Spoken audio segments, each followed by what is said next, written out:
আসসালামু আলাইকুম রহমতুল্লাহ। চলে আসলাম আজকে বাহারাইন চক বাজার। চক বাজার চলে আসলাম, দেখি চক বাজার আজকে কি কি পাওয়া যায়।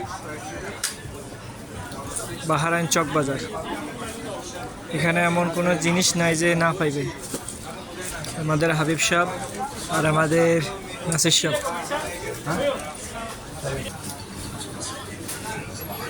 চলি একটা মশলার দোকানে, দেখে কি কি মশলা আছে এখানে।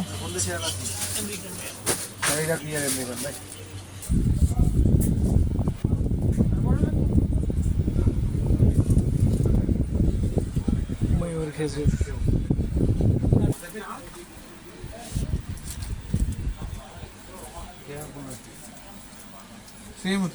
সামান চাইবেন, তারপরে বুঝে লেনে নিবেন। এরপরে আরো আছে স্টার মশলা, লং মশলা,